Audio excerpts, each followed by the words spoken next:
for a technical update on the equity markets. The Nifty opened on a flat to negative note today and thereafter continued to trade within a range violently throughout the day. It ended the day on a negative note after 7 consecutive daily positive close. Today is the 8th trading session in which the Nifty has closed. After 7 positive daily closes, the Nifty in the 8th trading session has closed in the negative in the last day of the week, down 61 points. The market trend, which was positive in the first half of the trading session, turned negative. However, it was pretty much even on both the sides with 747 advances to 755 declines. From the Nifty 50 pack, we had Reliance, HDFC Limited, Infosys, HDFC Bank, HCL Tech, L&T, TCS among the losers, while ITC, BHEL, IndusInd Bank, Tata Motors and Hindalco closed with gains in today's trading session. Now we will have a look at the daily charts. On the daily charts, you can observe that the Nifty has closed in the negative after 7 positive consecutive daily closes.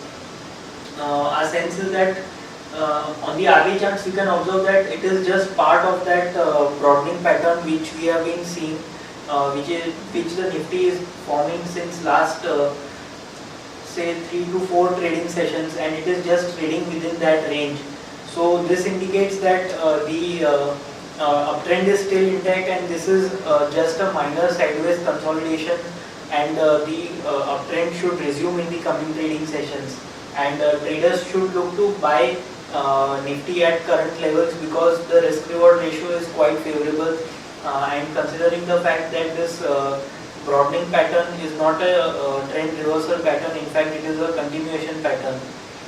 So one should hold on to or add longs at current levels for targets of 91.25, which is our short-term target on the upside.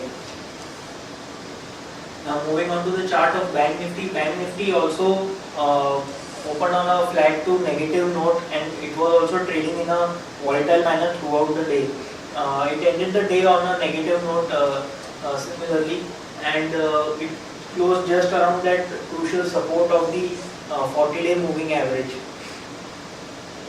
Our sense is that this is the Bank Nifty shall also continue its sideways consolidation, and once we get this breakout from the sideways consolidation on the Nifty, the Bank Nifty should also follow the suit, and thereafter the positive momentum should resume or come once again in Bank Nifty as well. So a breakout in Nifty should also spill over to the other sectors and other indices like Bank Nifty, and the positive momentum should resume in Bank Nifty as well. So Bank Nifty also remains a crucial. Bank Nifty also should resume its positive momentum on the upside in the coming trading sessions. Crucial supports for Bank Nifty are placed at 18,874 and 18,740. On the upside, crucial resistances are placed at 19,400 and above that 20,000. For the Nifty, crucial supports are placed at 8794, which is yesterday's low, and below that 8773, which is the 20-day simple moving average. On the upside, 8913, which is yesterday's high, and above that 9000 are crucial resistances. So overall friends, our view on the Nifty and Bank Nifty remain positive. The Nifty is trading in a sideways range. We expect this range to break on the upside, and hence we continue to maintain a positive stance on Nifty for a target of 9125 on the upside. That's all for the day. Thank you.